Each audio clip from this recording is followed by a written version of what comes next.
наблюдаваме демонстрация на присъединеното училище по Тайцзи Чуен на семейство Ян, Стара Загора, България. Училището се ръководи от шефо Тихомир Тодоров.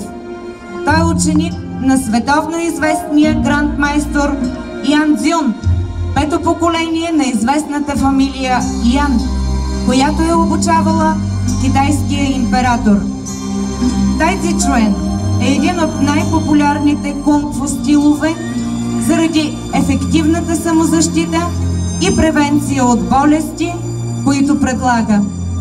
На пръв поглед, движенията и техниките на Тайцзи Чуен изглеждат ефирни и лесни, но всъщност зад привидната лекота се крие голяма мощ, сила и бързина. Тайцзи Чуен е вътрешен стил, почиващ на принципите на даоизма, целящ постигането на баланс и хармония чрез редуването на твърдост и мекота. В Тайцзи Чуен на семейство Ян се практикуват специални методи за овладяване на техниката без оръжие, чрез импулсивната сила, фаджин и бутащите ръце.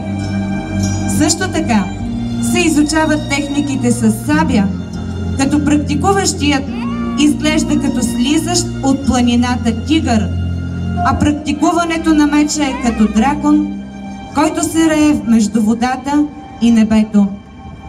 В момента Тайцзи Чуен на семейство Ян се преподава в градовете Стара Загора, Пловдив, София, Бургас, Казанлък, Сливен, Монтана, Дряново и благодарение на Институт Конфуций към Великотърновския университет Свети Кирил и Методий и в град Велико Търново.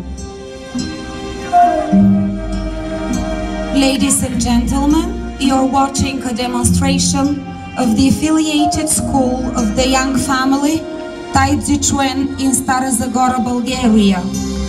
The school is managed by Tihomir Todorov, who is a student of the world-famous Grandmaster Yan Dzun, fifth generation of the renowned Yang family who trained the Chinese emperor. Taitzzi Chuan is one of the most popular Kung Fu styles due to the effective self-defense and the illness protection it holds.